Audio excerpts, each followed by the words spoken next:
உதவாதினி ஒரு தாமதம் உடனே விழி தமிழா. உதவாதினி ஒரு தாமதம் உடனே விழி தமிழா. உதவாதினி ஒரு தாமதம் உடனே விழி தமிழா.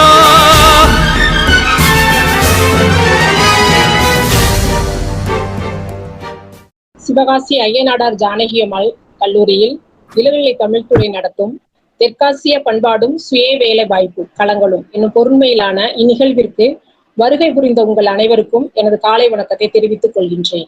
இன்றைய இணைய வழியிலான வேலைவாய்ப்பு வழிகாட்டி பயிற்சி நிகழ்விற்கு அனுமதி அளித்த கல்லூரி தாளாளர், முதல்வர் உள்ளிட்ட நிர்வாக குழுவினருக்கு தமிழ்துறையின் சார்பாக நன்றிகளை தெரிவித்துக் கொள்கின்றோம். ஒருவரின் செயல்திறனை கொண்டு பொருள்களை உருவாக்குதலை கைத்தொழில் என்கின்றோம். கைவினை கரவேல் என்றார் அபே பிராட்டி. அவரை பின்தொடர்ந்த நாமக்கல் கவிஞரும் கைத்தொழில் ஒன்றை கற்றுக்கொள், கவலை உனக்கில்லை ஒத்துக்கொள் என்று பறைசாற்றினார். வெறுங்கை என்பது மூடத்தனம், விரல்கள் 10 மூலதனம் என்றார் கவிஞாயிறு தாராபாரதி.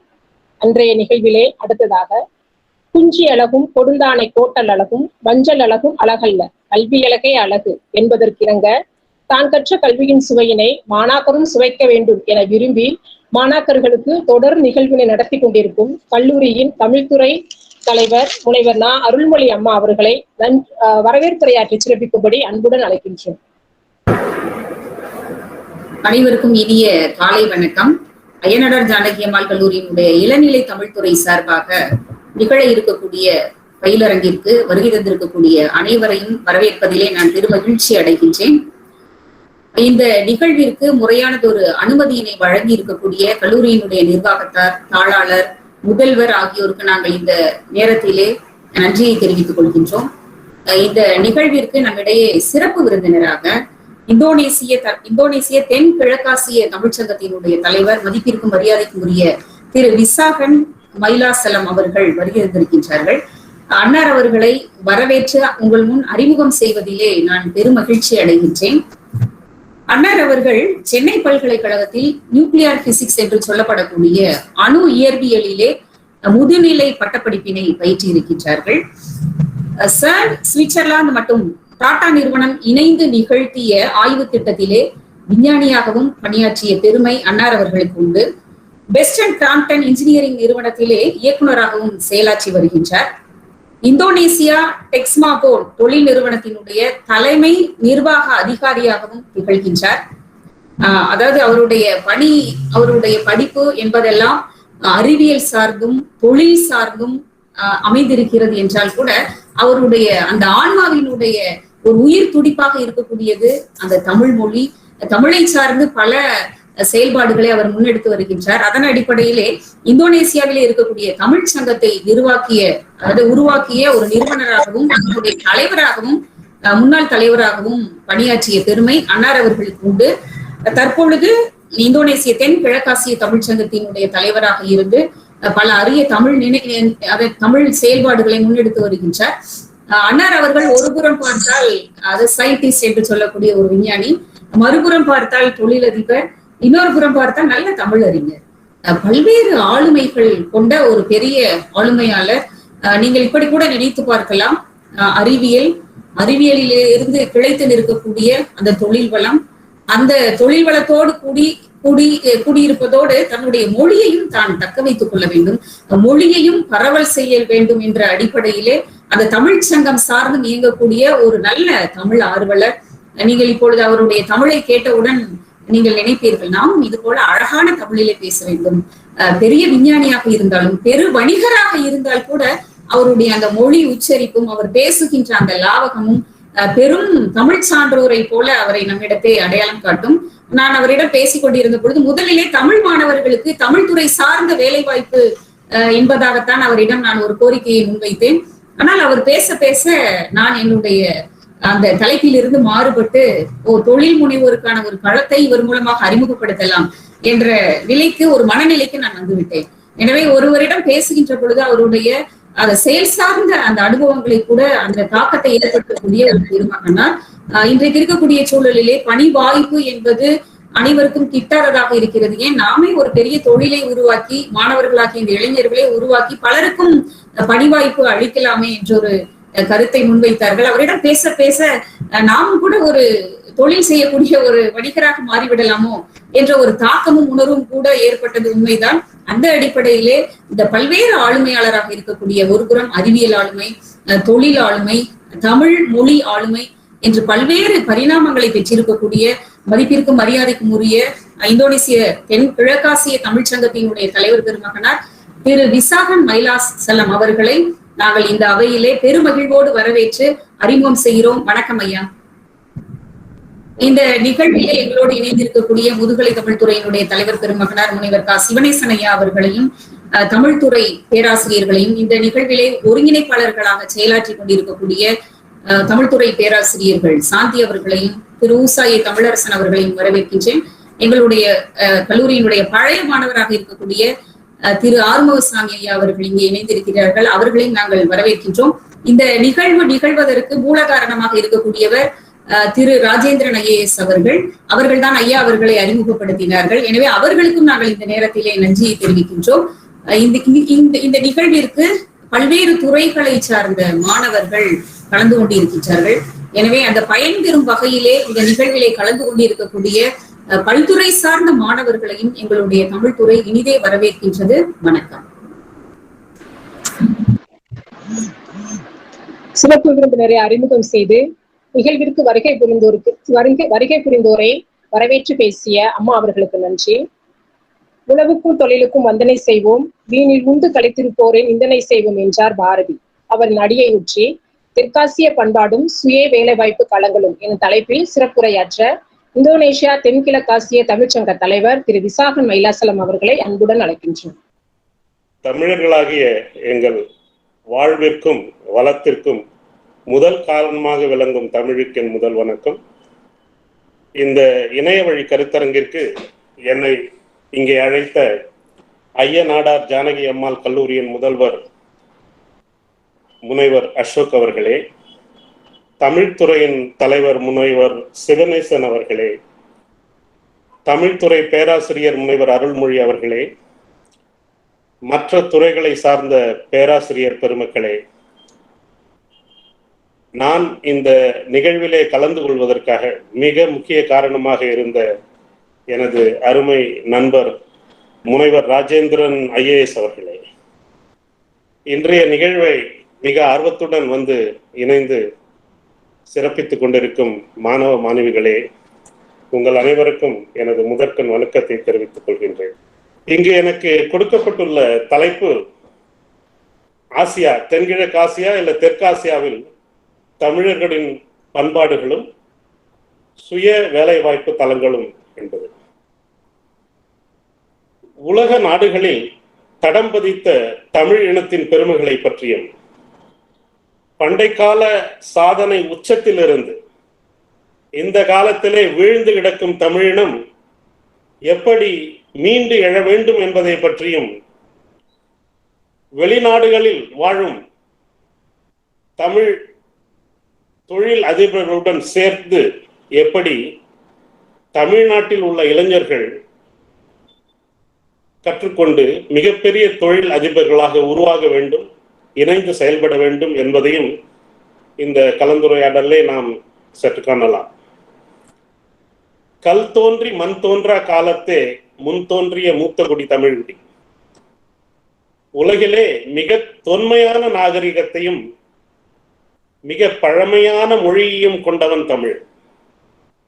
நாமக்கல் கவிஞர் மிக அழகாக கூறியதைப் போல, தமிழர் என்றோர் இனம் உண்டு, தனியே அவருக்கு ஒரு குணம் உண்டு, அறிவின் கடலை கடந்தவனாம் கலைகள் யாவினும் வல்லவன். அப்படி புகழின் உச்சத்திலும் நாகரீகத்தின் உச்சத்திலும் செல்வத்தின் உச்சத்திலும் கல்வியின் உச்சத்திலும் வாழ்ந்த தமிழினம் சோழ மன்னர்களின் வீழ்ச்சிக்கு பிறகு சுமார் 600 ஆண்டுகள் பல்வேறு வேற்றின மன்னர்களின் ஆட்சியின் கீழ், விஜயநகர பேரரசாகலாம், நாயக்க மன்னர்கள், பிறகு ஆங்கிலேய ஆட்சியின் கூட, இத்தகைய ஆட்சியின் கீழ் அடிமைப்பட்ட தமிழன் இன்றும் அவன் கண்ட வீழ்ச்சியிலிருந்து முழுமையாக விடுபடாமல் இருக்கிறான் என்பதுதான் ஒரு நிதர்சனமான உண்மை. வீழ்ந்து கிடக்கும் தமிழனை மீட்டெடுக்க வேண்டும். இப்படி மீட்டெடுக்க வேண்டும் என்றால் நாம் எந்த உயரத்திலிருந்து வீழ்ந்தோம், நம் உயரம் என்ன, நம்முடைய பெருமைகள் என்ன என்பதை சற்று புரிந்து கொள்ள வேண்டும். இப்படி நாம் புரிந்து கொண்டேமேயானால் நாம் மீண்டு எழுவதற்கு மிகவும் கண்டிப்பாக உதவியாக இருக்கும். அதே நேரத்திலே நமக்குள் இருக்கும் தாழ்வு மனப்பான்மை விலகவும் அது உதவி செய்யும். எல்லா துறைகளிலும் தமிழர்கள் உலக மக்கள் அனைவருக்கும் முன்னோடியாக விளங்கியவர்கள். ஒரு துறை, இரண்டு துறை அல்ல, எல்லா துறைகளிலும் அவர்கள் வழிகாட்டியாக விளங்கியவர்கள் என்பதுதான் இது ஒரு வியக்கத்தக்க உண்மை. இது ஒரு மறைக்கப்பட்ட உண்மையும் கூட. தமிழ் வணிகர்கள் உலகமெல்லாம் கடல் வழியாக சென்று வணிகம் செய்தனர். அவர்கள் அவ்வாறு வணிகம் மட்டும் செய்து விடவில்லை. அவ்வாறு வணிகம் செய்ய சென்றவர்கள் அனைத்து நாடுகளிலும் நமது கலாச்சாரம், மொழி, பண்பாடு, இலக்கியம், வாழ்க்கை நெறி, அறிவியல், வானவியல், மருத்துவம், விவசாயம், விளையாட்டு ஆகிய அனைத்து அறிவாற்றல்களையும் உலக மக்களுக்கெல்லாம் கற்றுக் கொடுத்தவர்கள் தமிழர்கள். இந்தியாவின் பல மாநிலங்களில் மட்டுமல்லாமல் உலகின் பல்வேறு நாடுகளை கைப்பற்றி ஆட்சி செய்தவன் தமிழன். குறிப்பாக ராஜராஜன், ராஜேந்திர சோழன். இந்தியாவில் உள்ள ஒரிசா, பீகார், வங்காளம், இந்தியா முழுவதும், இலங்கை, அந்தமான் நாடுகள், சுமத்ரா, ஜாவா தீவுகள் மற்றும் அனைத்து தென்கிழக்காசிய நாடுகளிலும் தனது ஆட்சியை செலுத்தியவன் சோழன். இப்படி பல பல வெற்றிகள். படை பலத்தில் வல்லவனாக தமிழன் இருந்திருக்கிறான். படை பலத்தில் மட்டுமல்ல, தமிழனுடைய பெருமையை பார்க்க வேண்டும் என்றால் அவனுடைய மொழியை பற்றி, உலகிலே மிகச்சிறந்த பழமையான மொழி, உலகில் உள்ள அனைத்து மொழிகளுக்கும் தாய்மொழி நம் தமிழ் மொழி. இதை நீங்க தெரிஞ்சுக்கிட்டீங்கன்னா தான் ஆங்கில மோகம் நம்ம கிட்ட இருந்து விலகும். கொஞ்சம் கொஞ்சமா நம்மளுடைய தாழ்வு மனப்பான்மை கொஞ்சம் கொஞ்சமா விலகும். இன்னைக்கு பேசப்படுற மொழிகள்னு பாத்தீங்கன்னா சுமார் 7000 மொழிகள் உலகிலே பேசப்படுகின்றன. இந்த 7000 மொழிகளிலே அனைத்து மொழிகளுக்கும் காமன் வேர்ட்ஸ் என்று சொல்லுவார்கள். பொதுவான ஒரு சில சொற்கள் இருக்கின்றன. அனைத்து 7000 மொழிகளுக்கும் பொதுவான ஒரு சில சொல். அது ஒரு மிகச்சில சொற்களே, ஒரு 200, 300, 400 சொற்கள் இருக்கலாம் தேடி தேடி பார்த்தா. இந்த பொதுவான சொற்கள் எங்கிருந்து வந்திருக்கின்றன?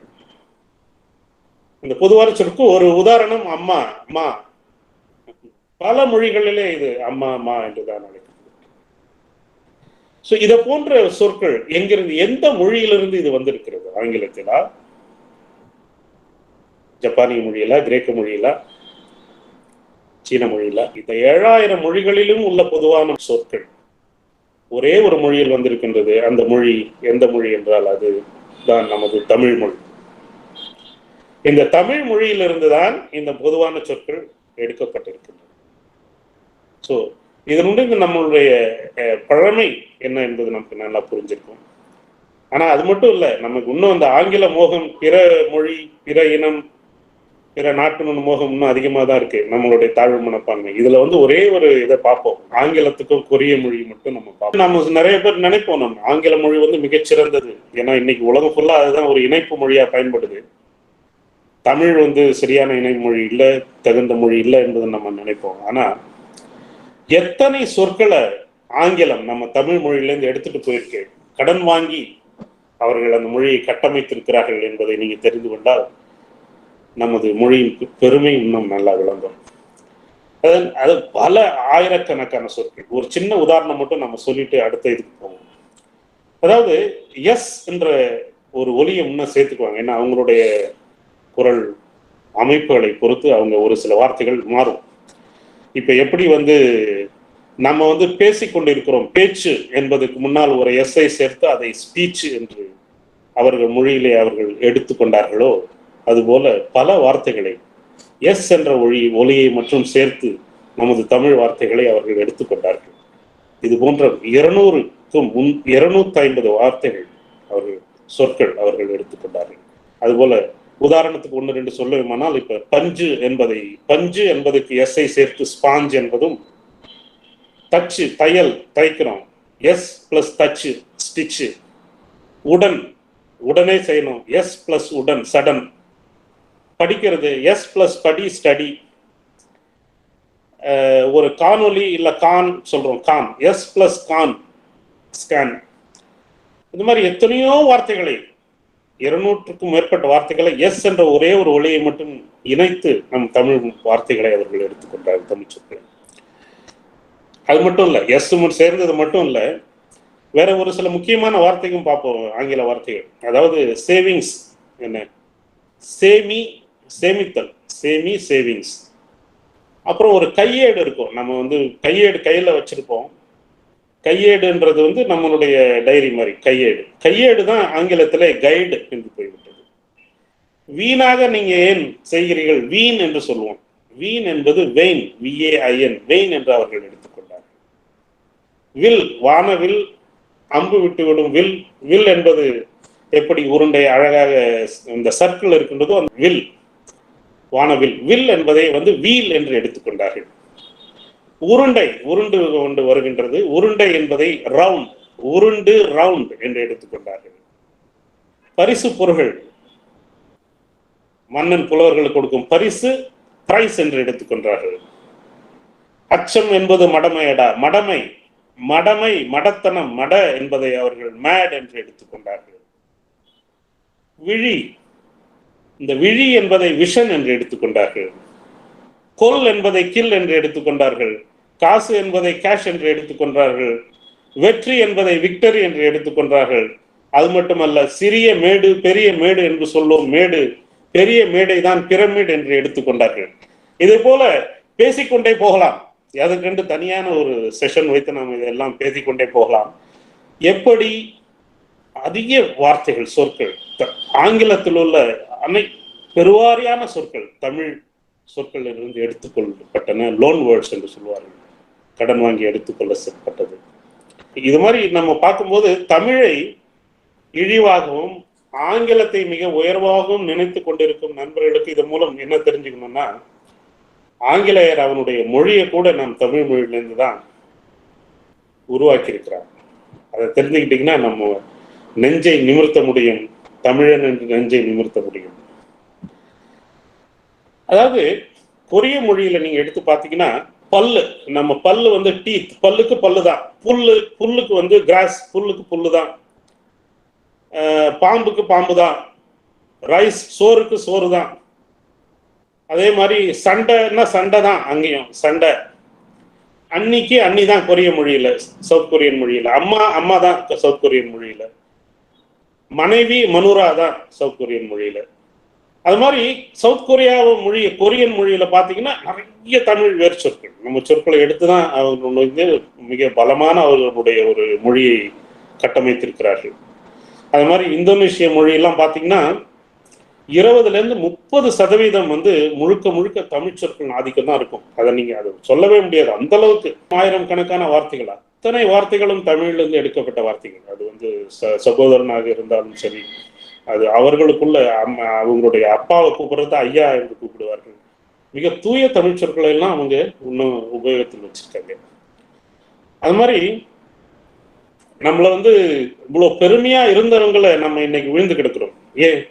வலிமையானவர்கள் நம்மளை வீழ்த்திருக்கின்றார்கள். அந்த வலிமையானவர்கள் இன்று நான் சொல்லல, பல நூற்றாண்டுகளுக்கு முன்பே இந்த வலிமையானவர்கள் தமிழை வீழ்த்தியதனால் இன்னும் தமிழ் ஆனால் வீழாமல் நிற்கின்றது. அதுதான் தமிழினுடைய சிறப்பு. ஆனால் இந்த வலிமையானவர்கள் எப்பயுமே நம்மை வீழ்த்தி கொண்டே இருப்பார்கள் என்பது அல்ல. வலியோர் சிலர் எலியோர் தம்மை வதையே புரிகுவதா, மகராசர்கள் உலகாளுதல் நிலையாம் எனும் நினைவார். உதவாதினி ஒரு தாமதம் உடனே விழி தமிழா, மதிவாலின எடடா மதிவாலின எடடா மிக கொடியோர் செயல் அறவே. அதாவது இனி நாம் மதியால் வெல்வோம், கொலைவால் எடுக்க வேண்டிய அவசியம் இல்லை. அதுக்குதான் நான் சொல்றேன், மதிவாலின எடடா மிக கொடியோர் செயல் அறவே. அது போல இந்தோனேஷியால நான் வந்து கிட்டத்தட்ட 25 வருஷங்களுக்கு மேல இந்தோனேஷியால இருக்கேன். தமிழும் எங்களுக்கும் அங்க தமிழ் பேச வாய்ப்பே அங்க கிடையாது எங்களுக்கு. ஆனா அது எங்களுடைய பாட்டன் வீடு மாதிரி தான். நாங்க போய் பார்த்தா தமிழனுடைய அத்தனை சுவடுகளும் அங்க பார்க்கலாம். அது எல்லாத்துலயும், அது மொழியா இருந்தாலும், அது கலாச்சாரமா இருந்தாலும், அவங்களுடைய பழக்க வழக்கமா இருந்தாலும், என்ன இருந்தாலும், அவங்க விளையாட்டுகள் இருந்தாலும். நம்ம சிலம்பம் அங்க வந்து சீலாத் என்ற பேர்ல சிலம்பம் அங்க இருக்கு. தென்கிழக்கு ஆசியா முழுவதும் சிலம்பம் அங்க இருக்கு. நம்ம விளையாட்டுகள், நம்ம பழக்க வழக்கங்கள் அனைத்தும் தென்கிழக்கு ஆசியாவில் நீங்க பார்க்கலாம். தென்கிழக்கு ஆசிய மொழிகள் அனைத்துக்கும் எழுத்து வடிவம்னா அது பிராமி எழுத்து வடிவம், அதுதான் வச்சிருக்காங்க. ஸோ அதுக்கப்புறம் தான் இப்போ வந்து ஒரு ஆங்கிலத்தை ஒரு ஸ்கிரிப்டா எடுத்துக்கிட்டாங்க. அதுக்கு முன்னாடியெல்லாம் அந்த பிராமி என்ற எழுத்து வடிவம் தான் ஒரு எழுத்து வடிவமா தென்கிழக்கு ஆசியா முழுவதும் இருந்தது. அது மட்டும் இல்லை, கோவில்கள் பார்த்தீங்கன்னா தென்கிழக்கு ஆசியா முழுவதும் தமிழனுடைய ஆதிக்கத்தில் வந்த கோயில்கள், கட்டப்பட்ட கோயில்கள். மிகப்பெரிய பிரம்மாண்டமான கோயில், உலகத்திலே மிக மிக பெரிய கோயில், வழிபாட்டு தலம், மிகப்பெரிய வழிபாட்டு தலம் உலகத்தில். 400 ஏக்கர் கொண்டது, 1.6 ஸ்கொயர் கிலோமீட்டர் கொண்டது வந்து அங்கோர் வாட் கோயில், விஷ்ணுக்காக கட்டப்பட்ட கோயில். அந்த அங்கோர் வாட் கோயில் வந்து உலக புகழ்பெற்ற கோயில். ஒரு மனிதனால் இப்படி கட்ட முடியுமா என்று வியக்கத்தக்க வகையில கட்டப்பட்ட கோயில். அதே போல பெரம்பனான், அது வந்து அங்கோர் வாட் கம்போடியாவில் இருக்கிறது. பெரம்பனான் என்ற கோயில் வந்து மிகப்பெரிய கோயில். அதுவும் அந்த கோயில் வந்து எங்க இருக்குன்னா இந்தோனேஷியாவில் சென்ட்ரல் ஜாவாவில் இருக்கிற கோயில். ஜாவாவில் வந்து நம்ம ராஜராஜ சோழன் கைப்பற்றி ஆட்சி செய்த இடம் ஜாவா. அந்த ஜாவாவில் வந்து பெரம்பனான் என்ற ஒரு மிகப்பெரிய கோயில் வளாகம் இருக்கு.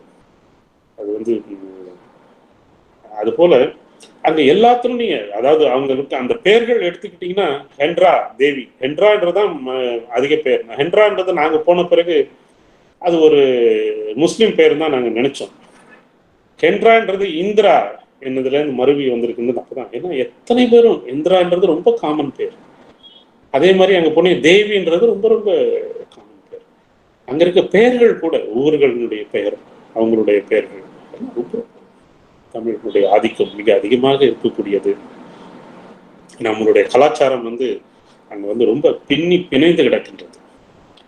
அதே மாதிரி பாலி என்ற தீவுல ஒன்றும் பார்த்தீங்கன்னா பெரிய ஒரு வியக்கத்தக்க ஒரு இடம். 85% இந்துக்களை கொண்ட ஒரு நாடு தமிழகத்துக்கு வெளியே, அது பாலி தீவு. அங்க 3500க்கு மேற்பட்ட கோயில்கள் அங்க இருக்குது. எல்லா இந்து பண்டிகைகளும் கொண்டாடி கொண்டு இருக்கிறார்கள். இங்க இருக்க மாதிரி தீபாவளி கொண்டாடினாலும் நெய்ப்பி என்று பல விதமான கொண்டாடி கொண்டு இருக்கின்றார்கள். இன்றும் வழிபாடுகள் நடந்து கொண்டு இருக்கிறது. ஒவ்வொரு வீட்டிலும் ஒரு கோயிலை, நம்ம இப்போ துளசி மாடம் வச்சிருக்க மாதிரி ஒவ்வொரு வீட்டிலும் ஒரு கோயிலை வைத்து வழிபட்டு கொண்டு இருக்கிறார்கள் பாலி இன மக்கள். நாம் எப்படி வீழ்ந்தோம்? பெருமைக்கு சொந்தக்காரனாக இருந்த தமிழன் எப்படி வீழ்ந்தார்? நெடுங்காலமாக இருந்த அந்நியர்களிடம் ஆதிக்கமா, அடிமை வாழ்க்கையா, அல்லது தாழ்வு மனப்பான்மையா? எதனால் நாம் வீழ்ந்தோம்? அதெல்லாம் பார்க்கணும்னா இன்னும் நிறைய அலச வேண்டி இருக்கின்றது. அதை விட்டுருவோம். வெளிநாடுகளை இன்னைக்கு தமிழர்கள் நிறைய வாழ்ந்துகிட்டு இருக்காங்க. அதாவது அதனுடைய நிலை இன்னைக்கு எப்படி இருக்குன்றது ஒரு சின்ன ஒரு அலசல். 2 இனங்கள் தான் உலகம் ஃபுல்லா பரவி வாழற இனம். ஒண்ணு வந்து தமிழ் இனம், அடுத்தது வந்து சீனர்கள். உலகம் ஃபுல்லா இருக்கிறவங்க சீனர்கள், உலகம் ஃபுல்லா இருக்கிறவங்க தமிழர்கள். ஏன்னா யுனைடெட் நேஷன்ஸ்ல வந்து ஒரு 193 நாடுகள் அங்கீகரிக்கப்பட்ட நாடுகள். அந்த 193 நாட்டுல வந்து 120 நாடுகள்ல வந்து கிட்டத்தட்ட தமிழர்கள் அந்தந்த நாட்டினுடைய கடவுச்சீட்டு பாஸ்போர்ட்ல வாழ்ந்துகிட்டு இருக்காங்க. அதே மாதிரி சீனர்களும் அதே மாதிரி நிறைய நாடுகள்ல வாழ்ந்துட்டு இருக்காங்க. இப்ப நமக்கும் அவங்களுக்கும் என்ன வித்தியாசம்? சீனர்கள் வந்து எந்த நாட்டில் வாழ்ந்தாலும் பெரிய வணிகர்களாக, செல்வந்தர்களாக, வாழ்கிறார்கள். ஆனால் தமிழர்கள் மட்டும் ஆங்கிலேயர்களால் தோட்ட தொழிலாளர்களாக அங்கே அழைத்து செல்லப்பட்டவர்கள் இன்றும் பொருளாதாரத்திலே பின்தங்கிய நடுத்தர வர்க்கமாகவே வாழ்ந்து கொண்டிருக்கிறார்கள். உலகெங்கும் வாழும் தமிழர்கள் அந்தந்த நாட்டிலே சமுதாயத்திலே, அரசியலிலே, வாழ்க்கை தரத்திலே வலிமை பெற்றவர்களாக உயர வேண்டும் என்றால் என்ன செய்ய வேண்டும்? நான் வெளிநாட்டு தமிழர்களை பற்றி பேசுகின்றேன். உலகெங்கும் வாழும் தமிழர்கள் அந்தந்த நாட்டிலே சமுதாயத்திலே, அரசியலிலே, வாழ்க்கை தரத்திலே வலிமை பெற்றவர்களாக வாழ வேண்டும் என்றால் அவர்கள் பொருளாதாரத்திலே முன்னேற்றம் அடைய வேண்டும். மிக முக்கியமான ஒன்று.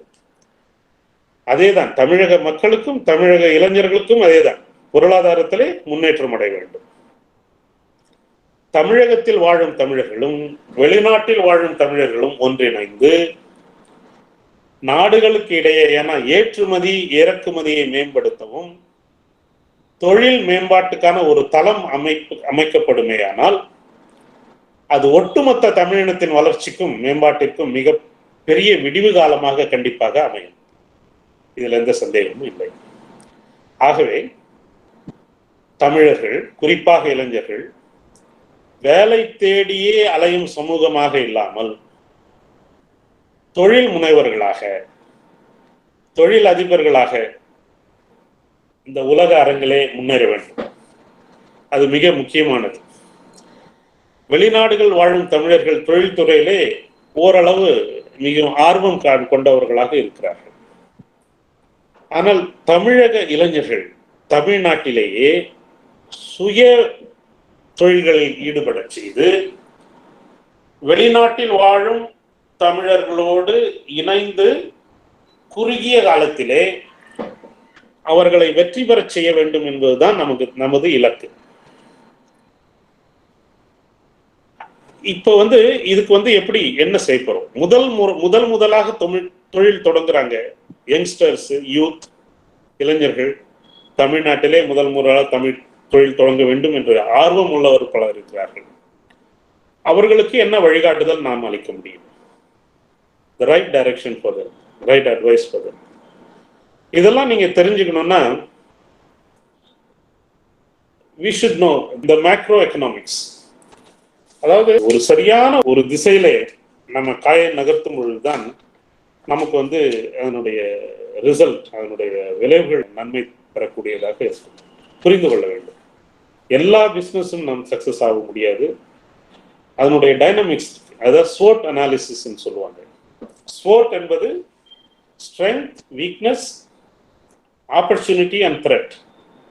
இந்த SWOT அனாலிசிஸ் பண்ணும் பொழுதுதான் உங்களுடைய ஸ்ட்ரென்த் என்ன, நம்ம நாட்டினுடைய பலம் என்ன, நம்ம நாட்டினுடைய வீக்னஸ் என்ன, நம்மளுடைய வீக்னஸ் என்ன, அப்புறம் என்னென்ன ஆப்பர்ச்சுனிட்டிஸ் இருக்கு, என்ன த்ரெட்ஸ் இருக்கு, இதெல்லாம் ஆராய்ந்து செய்து ஒரு தொழிலை ஆரம்பிக்கும் போது அந்த தொழில் மிகவும் வெற்றிகரமாக கண்டிப்பாக அமையும்.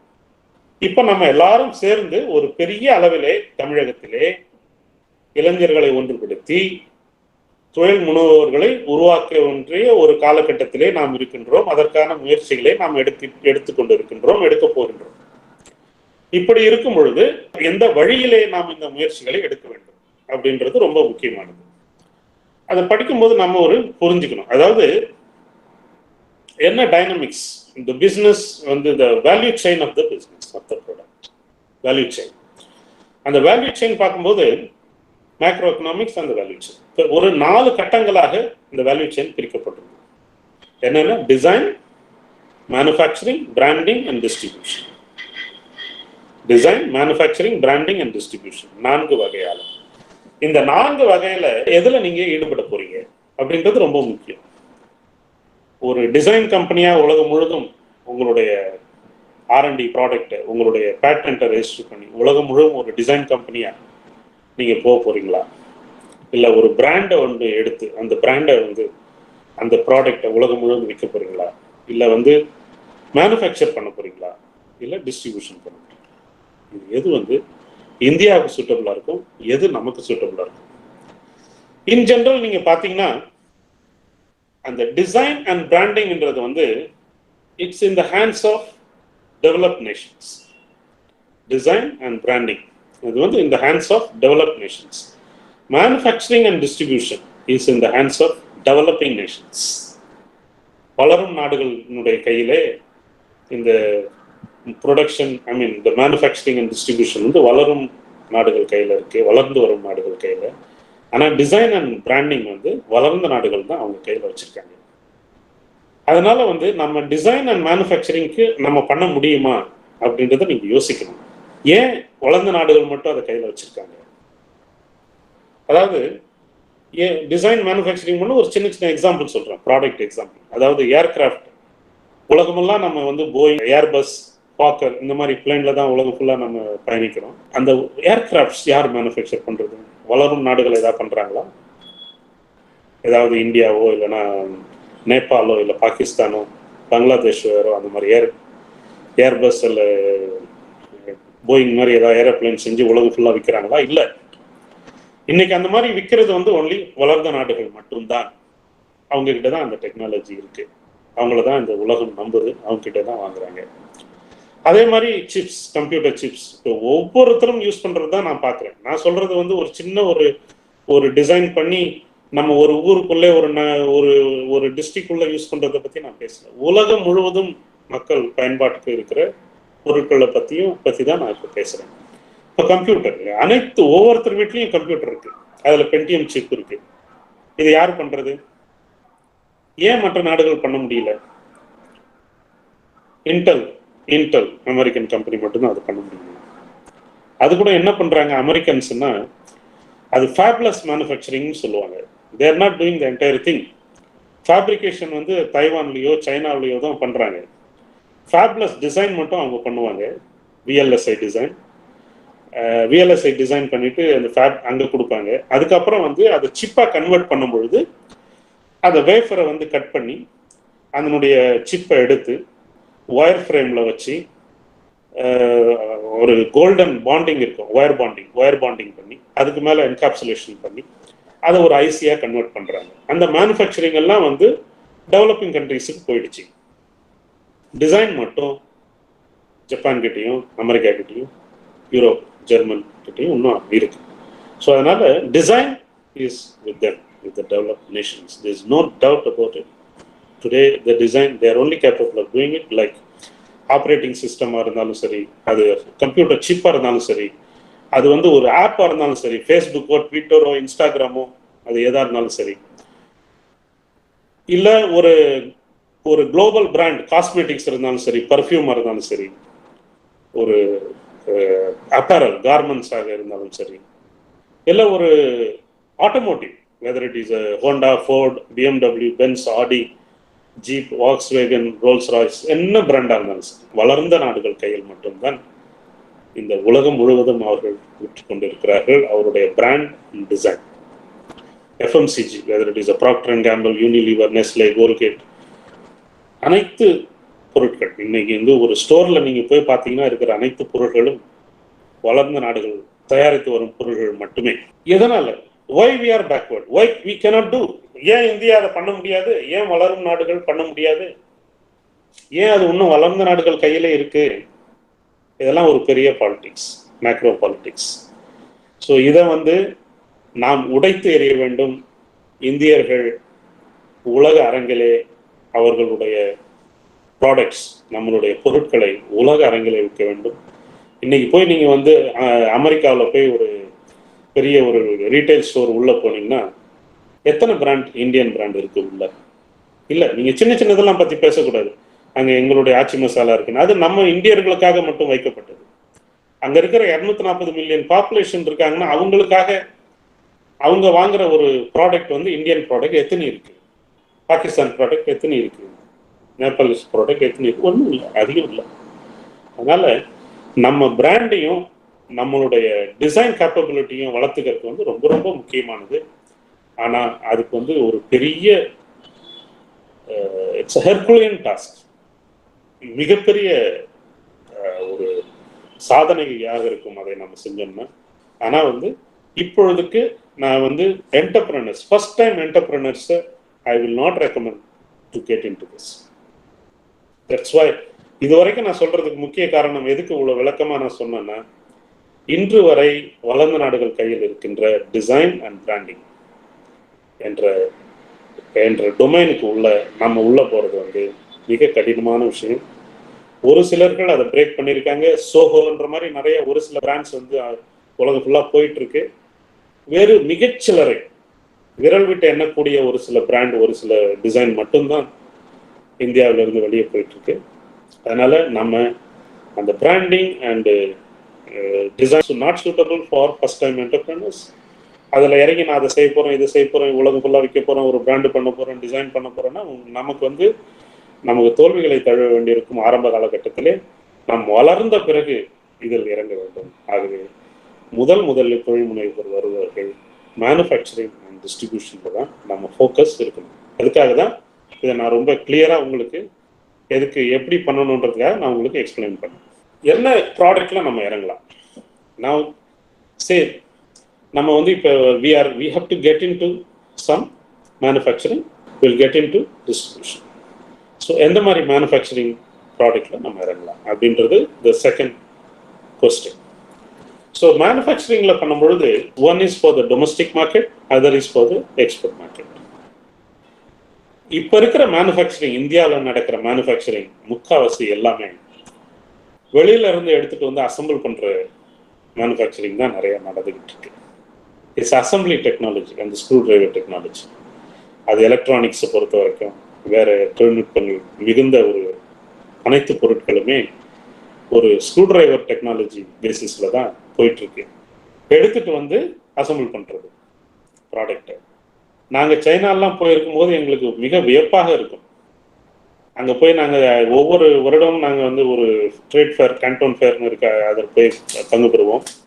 அங்கே போய் பார்க்கும்பொழுது எங்களுக்கு தெரியும். அவங்க சொல்லுவாங்க, இவ்வளோ பெரிய பிராண்டு உங்கள் ஊரில் இருக்கிற இந்த பிராண்டு எங்ககிட்ட தான் வாங்கிட்டு போய் அவங்க பேரை போட்டுக்கிறாங்க அப்படின்ட்டு.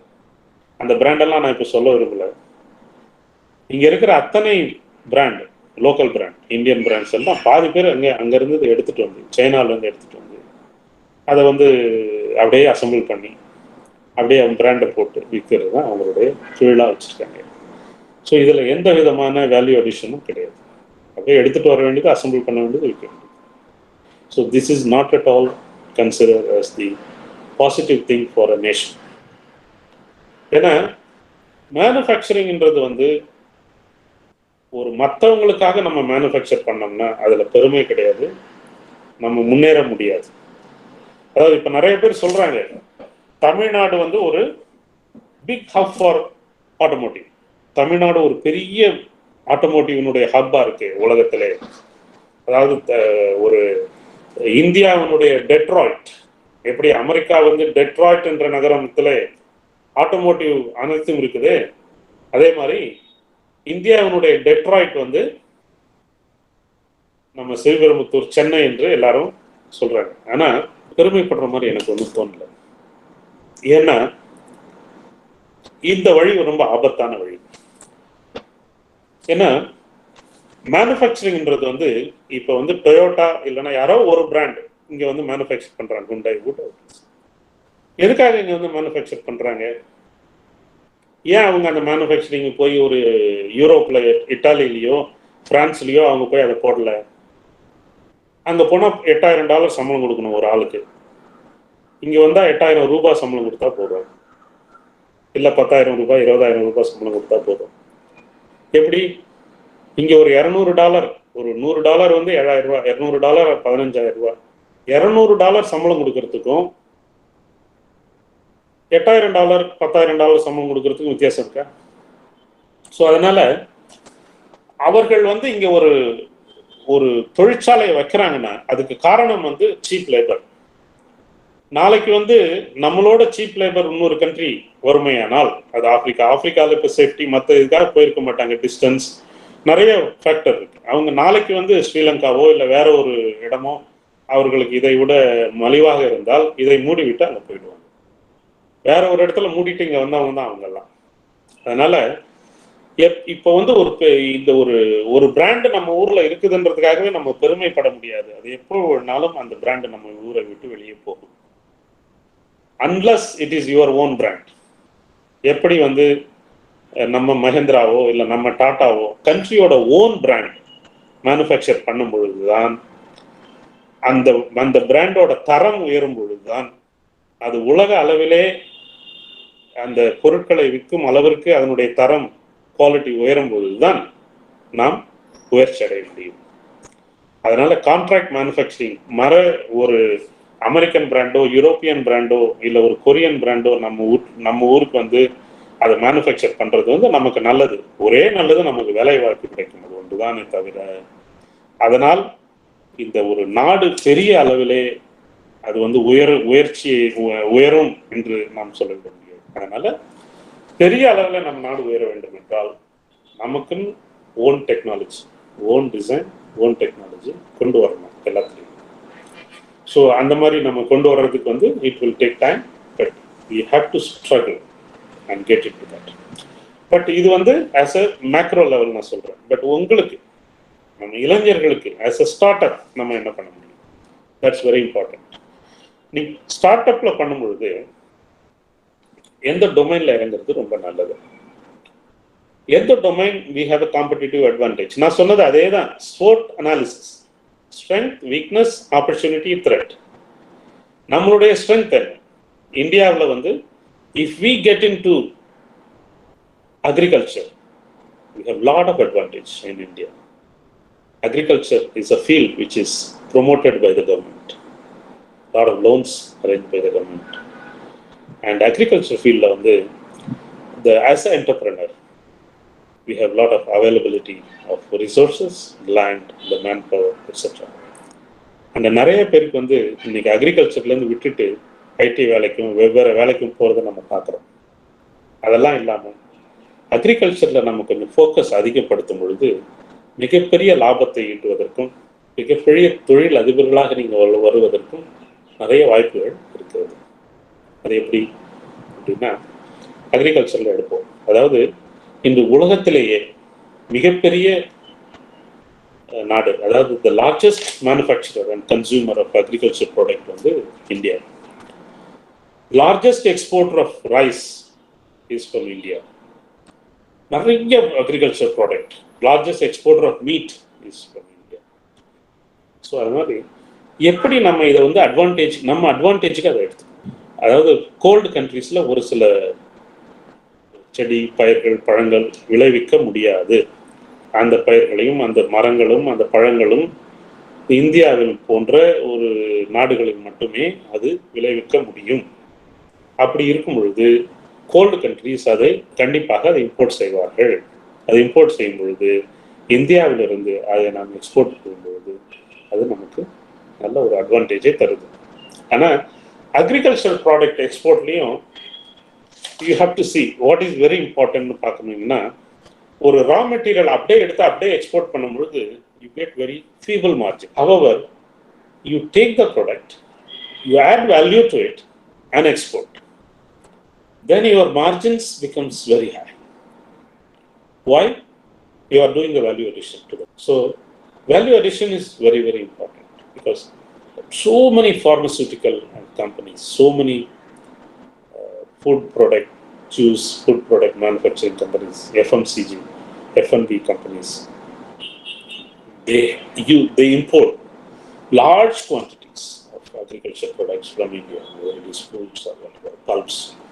ஸோ இதை எப்படி என்னென்ன ப்ராடக்டை நம்ம அங்கே எக்ஸ்போர்ட் பண்ண முடியும்? அதாவது என்ன ப்ராடக்ட் நம்ம எடுக்கணும்னா இட்ஸ் வேல்யூ ஆடட் ப்ராடக்ட் எடுக்கணும், ப்ராசஸிங் இருக்கிற ப்ராடக்ட் எடுக்கணும், ப்ரீமியம் ப்ராடக்டை எடுக்கணும், and especially look at the products which are essentially imported by the countries like coal countries and all, essentially imported. இந்த மாதிரி ப்ராடக்டை நம்ம எடுத்து வேல்யூ அடிஷன் பண்ணும் பொழுது we can see excellent margins. இப்போ பார்க்கும்போது இப்போ Russians import a lot of dragon fruits. நம்ம டிராகன் ஃப்ரூட்ஸை வந்து இங்கே நிறைய பேர் விளைவிச்சிருக்கேன், பார்த்துருக்கேன் நான். அவங்களுடைய எல்லாம் கொடுக்குறாங்க, அவங்களுடைய தொழில்நுட்பத்தை கொடுக்க ரெடியாக இருக்காங்க. இந்த டிராகன் ஃப்ரூட்ஸை பண்ணும்பொழுது ரஷ்யன் சாலடுக்கு அதுக்கு எல்லாத்துக்கும் கோல் கண்ட்ரீஸில் அதை விளைவிக்க முடியாது, அங்கே எல்லாம் போயிட்டுருக்கு இதை ப்ராசஸ் பண்ணி. அது மாதிரி வாட்டர்மெலன் வாட்டர்மெலன் வந்து எக்ஸ்ட்ராக்ட் பண்ணி பல்ப்பை எடுத்து கத்தார், மிடில் ஈஸ்ட்டுக்கெல்லாம் போயிட்டு இருக்கு watermelon. And red banana semi try ஃபார்மில் வந்து ஹனி டிப் பண்ணி இல்லை செமி ட்ரை ஃபார்மில் வந்து அந்த red banana is also processed and exported to several countries. And avocado, the avocado fruit நீங்கள் பார்த்துருக்கீங்க, ஒரு டேஸ்ட் குறைச்சலான இருக்கிற ஒரு fruit, but very healthy fruit. அதனுடைய pulp for the juice purpose வந்து நிறைய இடத்துக்கு அதனுடைய பல்ப், அதை கட் பண்ணி பல்ப் எடுத்து அதை ப்ராசஸ் பண்ணி அதை பேக் பண்ணி அனுப்பும்போது lot of orders for that. அதே மாதிரி குவாவா, தைவான் வெரைட்டி ஒன்று இருக்குது, it's very well accepted by the foreign countries. அதனுடைய பல்ப் வந்து Europe, Russia and all the tropical countries, they buy the guava. அதுக்கப்புறம் premium mangoes, all type of mangoes are getting exported, especially from Nasik. இதில் என்ன ஒரு வியப்பூற்ற ஒரு இது என்னன்னா, இது எல்லா அக்ரிகல்ச்சர் ப்ராடக்டையும் நான் ஒன் பை ஒன் எல்லாம் பார்த்துக்கிட்டு இருக்கும்போது எல்லாமே ரொம்ப அதிகமாக விளையிறது வந்து எதுவுமே தமிழ்நாடுன்றது வந்து ஒரு பெரிய இடத்துல இல்லை. அதெல்லாம் வந்து நாசிக்ல ஒவ்வொரு இடம் இருக்குது, மத்திய பிரதேசம் இருக்குது, உத்தரப்பிரதேசம் இருக்குது, ராஜஸ்தான்ல இருக்கு, ஆனியன்னா அங்கே இருக்கு, நாசிக்ல இருக்கு. ஏன் வந்து தமிழகத்துல வந்து இந்தியாவுக்கு உள்ளே ஒரு பெரிய ஒரு விளை நிலமா, பெரிய விளைச்சல் உள்ள மாநிலமா நம்ம இன்னும் வர்றதுக்கு ரொம்ப நாள் எடுக்கும். இந்தியாவின் உள்ளே நம்ம அந்த அளவுக்கு வரல. அதனால என்னன்னா, நம்ம எல்லாரும் ஐடி தான் ஒரு பெரிய ஒரு, நமக்கு ஒரு காலேஜ்ல இருந்து பாஸ் பண்ணோம்னா அடுத்தது ஒரு ஐடி ஜாப், அடுத்தது ஒரு ஃபாரின் வேலை, அதுக்கப்புறம் வந்து வந்த உடனே ஒரு காரு, ஒரு வீடு, இப்படியே நம்ம நினைச்சு செட்டில் ஆகிறதோட ஒரு சிறிய வட்டத்துக்குள் நம்ம இருக்காம எப்படி ஒரு 100 பேருக்கு வேலை கொடுக்கக்கூடிய ஒரு தொழில் அதிபர்களாக நீங்க மாற வேண்டும். தமிழன் மீண்டும் உயர்ந்த நிலையில வந்து விட்டான் அப்படின்ற ஒரு நிகழ்வை நீங்க தான் உருவாக்கி தரணும். ஃப்ரூட் இப்போ நம்ம சொன்னோம், பப்பாயா இருக்கு, கூஸ்பெர்ரி இருக்கு, இதெல்லாம் அதாவது சின்ன ஒரு இடத்துல பண்றது எல்லாமே, 1 ஏக்கர் 2 ஏக்கர் 3 ஏக்கர் சின்ன ப்ராசஸிங் எக்யூப்மெண்ட், 50,000 1.5 லட்சம் எக்யூப்மெண்ட். அந்த எக்யூப்மெண்ட் ப்ராசஸிங் எக்யூப்மெண்டோடைய காஸ்ட், அதனால வந்து இட்ஸ் நாட் வெரி எக்ஸ்பென்சிவ். அதே மாதிரி அதர் வெஜிடபிள்ஸ், மற்ற இதெல்லாம் பார்ப்போம். வெஜிடபிள்ஸ் இருக்கு, then you have nuts and spices. And சரி, வெஜிடபிள்ஸ் பார்க்கும்போது இந்த டெண்டர் கோகனட், அந்த கோகனட்ன்றது வந்து நிறைய ஒரு excellent product for export. All the spots, whether it is a coconut water, it's processed and exported. கோகனட்டே வந்து இந்த ஷெல்லை 90% கட் பண்ணிட்டு, ரொம்ப தின் ஷெல்லாக எடுத்துட்டு அதை வந்து ஷ்ரிங்க் பேக் பண்ணி டீப் ஃப்ரீஸ் பண்ணி they are exporting. machines are available from Taiwan and China. So this is being imported by several countries. It's very good demand. அதுக்கப்புறம் பார்த்தீங்கன்னா அந்த கோகனட்டோட ஷெல், அதை எடுத்துட்டு அதனுடைய ஷெல்லை எடுத்துட்டு people make charcoal, activated carbon. The activated carbon is very high demand. It's used in pharmaceutical industry. So basically it is a very good organic filter. Activated carbon as a filter, it filters out all the impurities, dust, colors. இதெல்லாம் pharmaceutical production போகும்போது, அந்த processing போகும்போது அந்த ரா மெட்டீரியலோட ஒரு still அதனுடைய அந்த டஸ்ட்டும் அந்த கலரும் ஒட்டிட்டு பல ஸ்டேஜுக்கு வரும். ஸோ இந்த ஆர்கானிக் இது வந்து பிகாஸ் இட் இஸ் நான் toxic and it is organic and நான் டாக்ஸிக், இதை யூஸ் பண்ணி அவங்க ஃபில்டர் பண்ணும்போது மிக எளிதாக அவங்க வந்து அந்த கலர்ஸ், அதனுடைய இம்ப்யூரிட்டிஸ்லாம் அழகாக ஃபில்டர் பண்ண முடியுது. அதனால் இந்த ஆக்டிவேட்டட் கார்பன் எப்படி வந்து நம்ம இதிலேருந்து வர தேங்காயிலிருந்து ப்ராடக்ட்ஸ் வந்து it's in very high demand everywhere.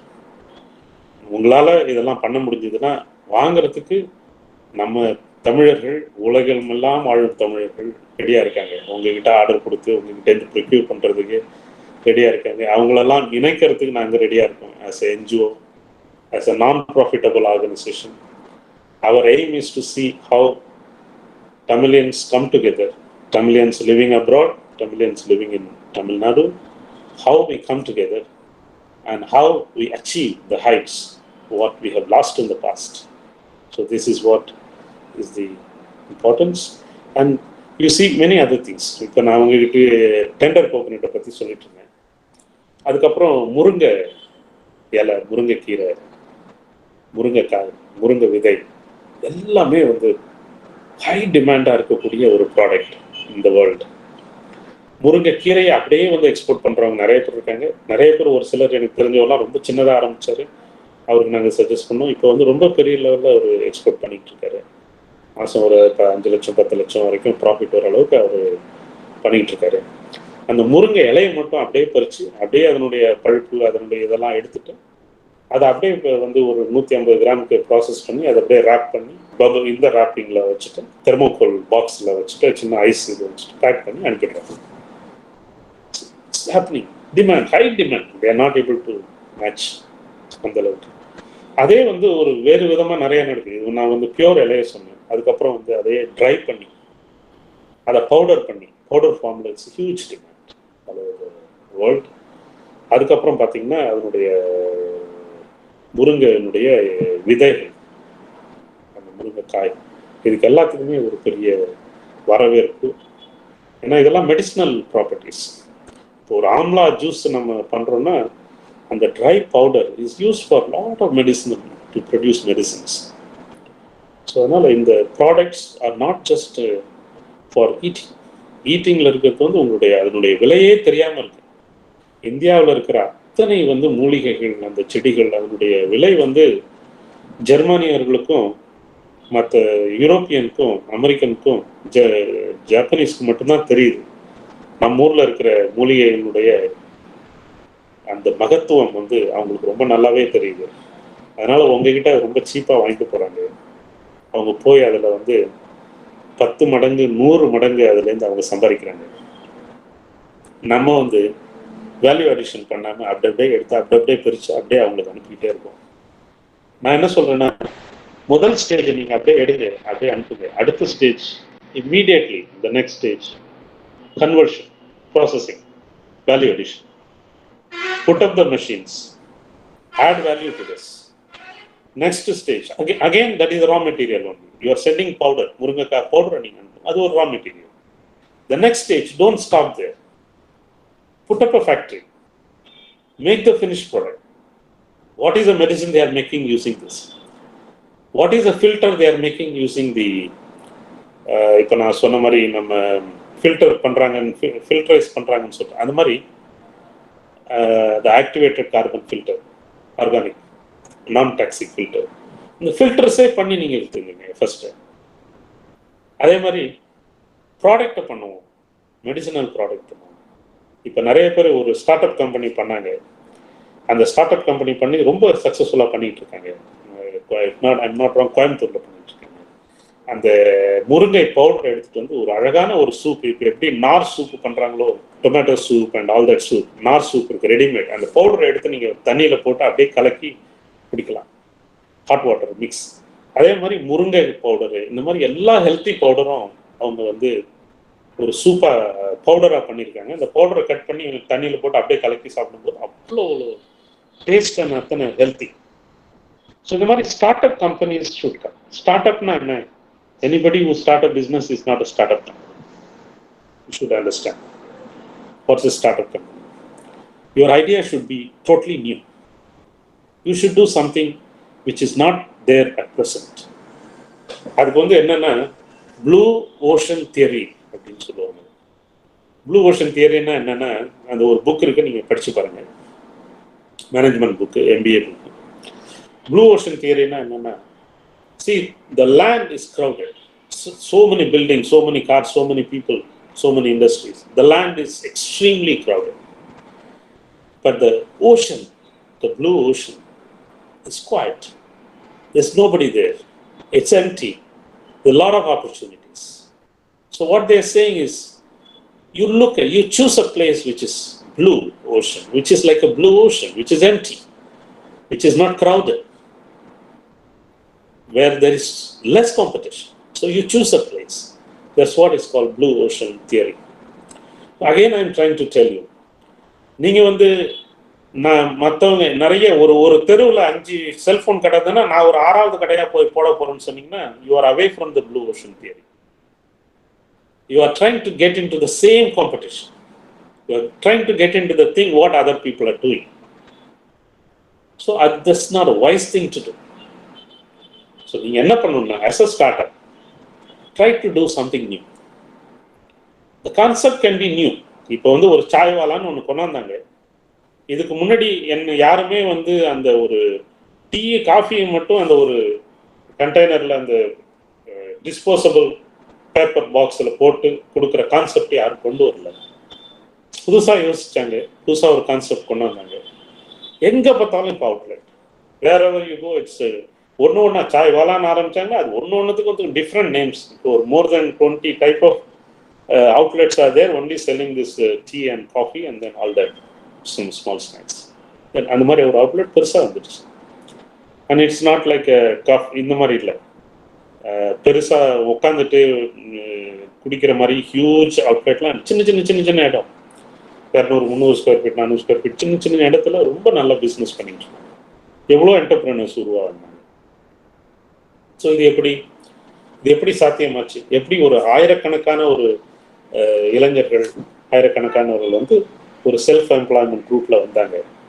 இதுக்கெல்லாம் காரணம் வந்து அந்த entrepreneurial thinking, lateral thinking and applying the blue ocean theory and getting into something new ideas. So அதனால நான் என்ன சொல்ல வரேன்னா, anything what we do as an entrepreneur, as a fresher, as a person from the college, we do something which is, let's try to think, let's try to form a concept, and let's try to see which is a premium product where there are not many people along with you, so where there is no huge competition. There is a less competition, it's good for you, and there are products which are totally untapped. இது வரைக்கும் யாருமே நிறைய பேர் எடுக்காம மற்ற நாடுகளில் நடந்துகிட்டு இருக்கோம், மற்ற ஸ்டேட்ல நடந்துகிட்டு இருக்கோம். தமிழ்நாட்டில் இருக்காது. ஆனால் தமிழ்நாட்டில் ரா மெட்டீரியல் இருக்கும். நிறைய வந்து இப்போ ஒரு வெட்டி வேர்ன்ற ஒரு கான்செப்டை எடுத்துட்டு அந்த வேர் வந்து எவ்வளோ முக்கியமானது, எவ்வளோ பெரிய ப்ரீமியம் காஸ்மெட்டிக்ஸ் அந்த வெட்டி வேரை வச்சு பண்ணுறாங்க. நான் ஃப்ரான்ஸில் வந்து நாங்கள் இருந்தப்போ ஒரு ஹோட்டலில் ஒரு இந்த ஷாம்பு, ப்ரீமியம் ஷாம்பு, அதே மாதிரி இடத்துல இன்னொரு இடத்துலையும் நாங்கள் மக்காவோ, ஹாங்காங் பக்கத்தில் இருக்க மக்காவில் ஒரு பெரிய ஒரு ஹோட்டலில் இருக்கும்பொழுது நாங்கள் பார்த்த அதே மாதிரி ஒரு ஷாம்பு ஒன்று பார்த்தோம். இந்த 2 ஷாம்புலையுமே இருந்தது என்னென்னா, they're all designer products, beautiful very expensive products. இந்த ப்ராடக்ட் அழகாக எழுதியிருக்காங்க, vetiver. The designer products using the vetiver. அந்த வெட்டிவேர்ன்றது வந்து எவ்வளோ நம்ம இந்தியாவில் நம்ம பண்ண முடியும், எவ்வளோ பண்ணிகிட்டு இருக்காங்க. நம்ம அசோக்ன்ற ஒரு நண்பர் நல்லா பண்ணிகிட்டு இருக்காரு, நிறைய இடத்துல பண்ணிகிட்டு இருக்காங்களே. ஏன் நம்மளால் அதை விளைவிச்சு அதில் இருக்கிற பர்ஃப்யூம் நம்மளால் வந்து யூஸ் பண்ண முடியல? ஏன் அதை ஒரு ப்ராடக்டாக நம்மளால் கன்வெர்ட் பண்ண முடியல? ஸோ அதனால் ஏன்னா தமிழர்கள் வந்து எப்பயுமே வந்து அந்த அடிமைத்தனம் திங்கிங்கில் வந்து நம்ம என்னென்னா, நம்ம வேற ஒருத்தவங்களுக்கு வேலை செய்வர்களாகவே இருந்தே பழகிட்டோம். நம்மளுடைய முன்னோர்கள், நம்மளுடைய தகப்பனார், நம்மளுடைய பாட்டன் எல்லாருமே அதே மாதிரி வேலை என்ற ஒரு பழக்கத்தில் வந்து நம்ம வெளியே விடுபட்டு வருவோம். எப்படி சீனியர்கள் வந்து, நான் இப்போ போனேன்னா ஒரு ஃபேக்ட்ரிக்கு போவேன், அடிக்கடி போவோம். ஃபேக்ட்ரிக்கு போனோன்னா அவர் வந்து ஒரு மேனேஜர் என்கிட்ட பேசிக்கிட்டு இருப்பார். அடுத்த நாள் போனால் அவர் வந்து ஒரு ஃபேக்ட்ரியினுடைய ஓனராக இருப்பார். அதே மாதிரி ஆனால் ரொம்ப சிம்பிளாக தான் இருப்பாங்க. சைக்கிளில் தான் வருவாங்க போவாங்க. அவங்க வீட்டில் இருக்கிற மனைவி வந்து ஃபைனான்ஸ் எல்லாம் பார்த்துக்குவாங்க. வந்து குழந்தைகள் அங்கே வந்து இருக்கும் படித்து விட்டுட்டு ஈவினிங்கில். அதனால் குடும்பம் ஃபுல்லாக அங்கே வந்து ஒவ்வொரு வீடும் ஒரு தொழிற்சாலை, ஒவ்வொரு வீட்டிலும் வந்து தொழிற்சாலைகள் நடந்துக்கிட்டு தான் இருக்குது, கன்வர்ஷன் நடக்குது ஏதாவது. அதுபோல் எப்படி நம்ம இந்த உலக சந்தையில் நம்ம பொருளை வந்து நம்மளுடைய கன்வர்ஷன், நம்ம ஏதாவது உற்பத்தி செய்ய வேண்டும், அந்த உற்பத்தியை வந்து உலக சந்தையில் விற்கணும். இது 2 தான் ரொம்ப முக்கியமானது. அதாவது value addition in the right direction. Second is selling our product in the world market, export. என்னைக்குமே நீங்கள் வந்து லோக்கல் இதை வந்து நீங்கள் எடுக்காதீங்க, லோக்கல் இதை மட்டுமே கான்சென்ட்ரேட் பண்ணாதீங்க. அது ரொம்ப பெரிய தவறு. நாம் செய்கிற மிகப்பெரிய தவறு வந்து அது. அதாவது என்ன பண்ணுறோன்னா, ஒரு வேலை வாய்ப்புனாலே உடனே ஒரு தையல் மிஷின் வச்சுக்கிட்டு நான் தச்சு பக்கத்தில் இருக்கிற இந்த வீட்டுக்கும் அந்த வீட்டுக்கும் என் தெருவில் இருக்க 4 பேருக்கு நான் கொடுக்குறேன்றதுக்கும் முடியல. உலகம் ஃபுல்லாக ஒரு சந்தை. இந்த சந்தை வந்து மிகப்பெரிய சந்தை. அது அந்த சந்தையில தான் நம்ம போய் நம்ம வந்து விற்கும் பொழுதுதான் நம்ம நம்ம வந்து பெரிய மார்ஜின் நமக்கு கிடைக்கும். அந்நிய செலாவணியை நம்ம ஈட்டுவோம். நம்மளுடைய நாடு மிக வளர்ச்சியை நோக்கி நாம் பயணிக்க முடியும். அதுபோல நாமும் பெரிய வளர்ச்சியை நோக்கி பயணிக்க முடியும். அதாவது வெட்டி வேரை பற்றி நான் சொன்னேன், நட்ஸை பற்றி நம்ம சொல்லல. அதே மாதிரி கேஷ்யூலாம் இவ்வளோ பெரிய ஸ்கோப் இருக்கு. கேஷ்யூ நட்ஸ் உலகத்தில் லார்ஜஸ்ட் ப்ராசஸிங் ஹவுஸ் வந்து வியட்நாமில் இருக்கு. அதே மாதிரி ஆப்பிரிக்காவில் nuts are being grown, cashew nuts, huge demand through out the world. அந்த நட்ஸை வந்து ஆப்பிரிக்காவிலேருந்து எடுத்துகிட்டு வந்து வியட்நாமில் கொண்டாந்து ப்ராசஸிங் பண்ணுறாங்க. இப்போ இந்தியாவில் ப்ராசஸிங் வந்து கொல்லமில், கேரளாவிலையும் பண்ருட்டிலையும் ப்ராசஸிங் ஹவுஸ் நிறைய இருக்கு. ஸோ இந்த processing it's very simple process. இதை நீங்கள் எப்படி இதெல்லாம் கற்றுக்கிட்டு இதெல்லாம் பண்ணும் பொழுது மிகப்பெரிய லெவலில் நம்மளால் ஒரு சாதனைகளை படைக்க முடியும். அதே மாதிரி எசென்ஷியல் ஆயில் பண்ணி எக்ஸ்போர்ட் பண்ணுறவங்க நிறைய பேர். அது வந்து ஃப்ளவர்ஸ்லேருந்து எடுக்கிற ஆயில்ஸ், அது வந்து பர்ஃப்யூமுக்கு போகுது. அதே மாதிரி ஜிஞ்சர்லேருந்து எடுக்கிறது, லாவெண்டர்லேருந்து எடுக்கிறது, lemon, cinnamon, eucalyptus, lemon grass, இந்த மாதிரி எல்லா இடத்துலேருந்து எடுக்கிற எசென்ஷியல் ஆயிலை எடுத்து அதை எக்ஸ்போர்ட் பண்ணும்போது it's a huge demand for that இந்த வேர்ல்ட் மார்க்கெட். ஸோ ஒன்றுத்துக்கும் வெரி சிம்பிள் மிஷினரிஸ். ஸோ நம்ம இப்போ எல்லாத்தையுமே ரொம்ப டீட்டெயிலாக உங்களுக்கு அந்த மிஷினரி பற்றி இப்போ எங்களால் சொல்ல முடியலனா கூட கண்டிப்பாக உங்களுடைய இதை ஆர்கனைஸ் பண்ண உங்கள் ப்ரொஃபஸர்கிட்ட நீங்கள் கான்டாக்ட் பண்ணுங்கள். எங்களால் முடிஞ்ச அத்தனை உங்களுக்கு தேவையான அத்தனை தொழில்நுட்ப டாக்குமெண்ட் எல்லாத்தையும் நான் உங்கள்கிட்ட ஷேர் பண்ணுறோம். அதே மாதிரி உங்களுக்கு என்னென்ன பையர்ஸ் வேணும் த்ரூ அவுட் த வேர்ல்ட், தமிழர்கள், தமிழ் பையர்ஸ், உங்களுக்கு என்னென்ன வேணுமோ எல்லாருடைய கான்டாக்டும் உங்களுக்கு நாங்கள் கொடுக்க முடியும். அதிலிருந்து நீங்கள் அதை எந்த விதமாக நல்ல விதமாக அதை நீங்கள் பயன்படுத்தி நீங்கள் ஒரு பெரிய தொழிலதிபர்களாக தமிழகத்திலே அனைவரும் மாணவர்கள் உருவாக வேண்டும். ஃபைனல் இயர் ஸ்டூடெண்ட் நிறைய பேர் இருப்பீங்க.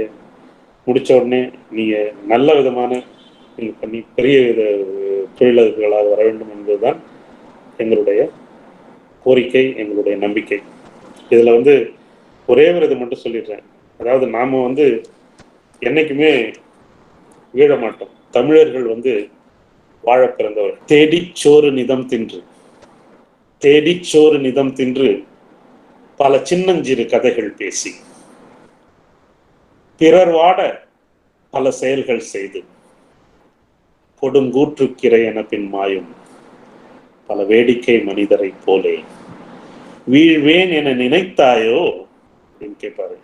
அதுபோல நாங்கள் வீண் வேலை செய்பவர்கள் அல்ல, சோரை தேடி நினம் அறைபவர்கள் அல்ல. புகழ் எங்களை வந்து சேரும்.